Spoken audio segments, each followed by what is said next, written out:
Tervetuloa ensimmäiseen videoon. Tänään puhutaan Hims and Hers-nimisestä yhtiöstä. Yksi lempiyhtiöistäni tällä hetkellä. Tosiaan, mitä Hims and Hers tekee? Yhtiö tarjoaa kuluttajille verkon kautta terveyspalveluita ja tuotteita. Yhtiön tavoitteena on tehdä terveydenhuollosta helpompaa, halvempaa sekä mahdollista kaikille.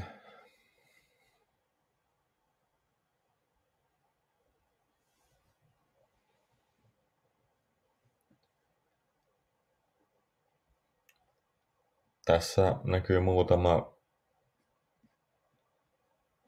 tuote.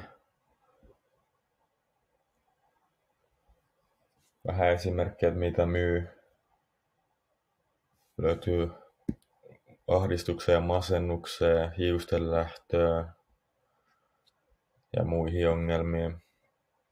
Tosiaan yhtiö toimii etäterveysmarkkinalla, jonka ennustetaan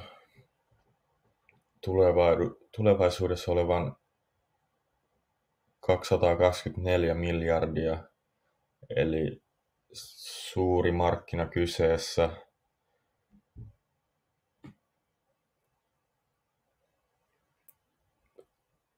Ennustetaan kasvavan 18% vuosivauhtia.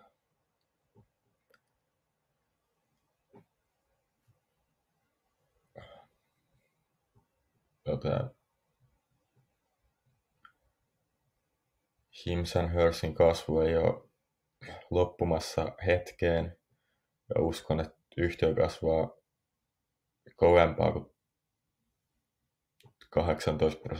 18% seuraavat 7 vuotta. Miltä osakekurssi näyttää?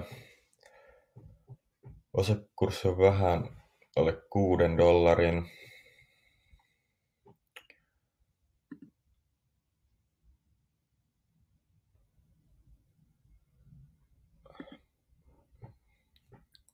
YTD on -5.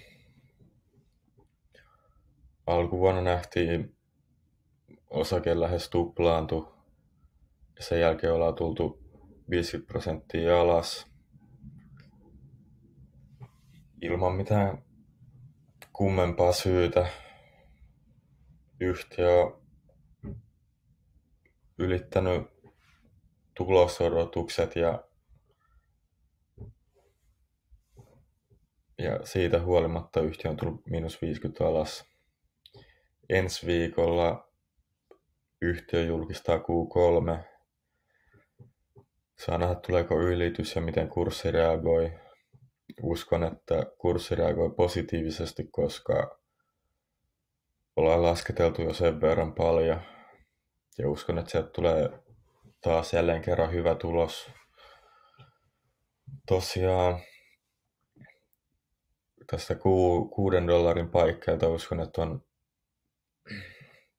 hyvä ostopaikka. Itse ainakin olen lisäillyt näiltä tasoilta. Ostin just viimeksi eilen. Yksi isoimpia positioitani, taitaa olla toisiksi isoin. Joten uskoa yhtiöön löytyy.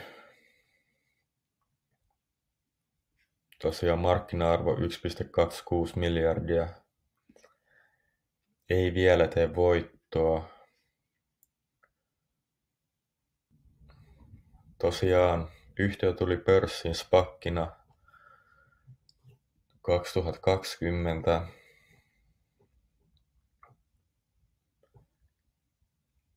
Ja käynyt kuten muillekin SPACeille ja kasvuyhtiöille, eli huipuista tullut 75% alas.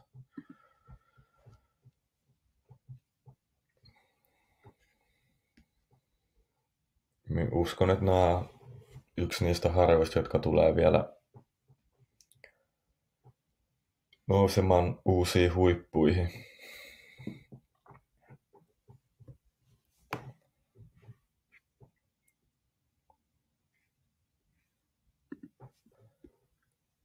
Tässä nähdään kasvuvauhtia. –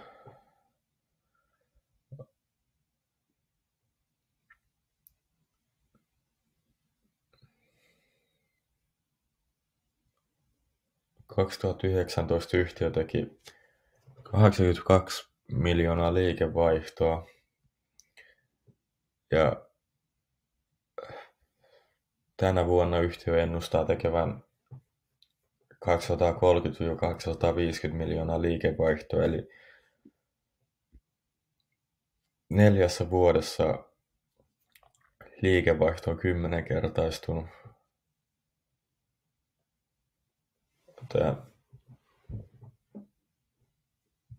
Hirveätä kasvua ollut.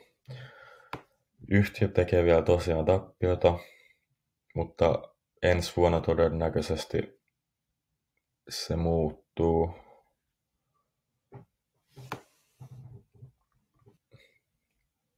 Yhtiö, joka kasvaa 60% vuodessa, myyntikate 75%, ensi vuonna voitollinen, ei velkaa, niin osakkeen pitäisi olla yli $10 helposti. Joten itse ainakin lisäilen näiltä tasoilta. Ensi viikolla tosiaan tulee Q3. Odotan mielenkiinnolla.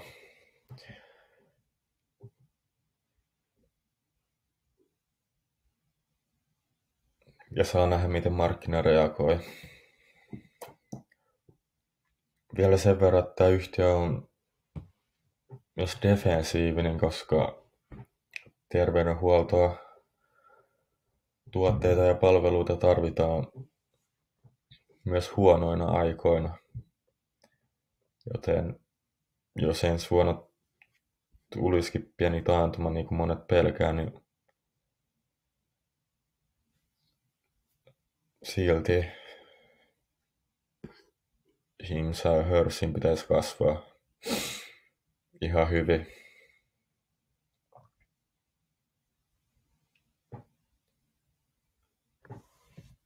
Kiitos kun katsoit videon. Pahoittelut laadusta. Ei ole mikään paras. Kyseessä ensimmäinen video, joten on mitä on.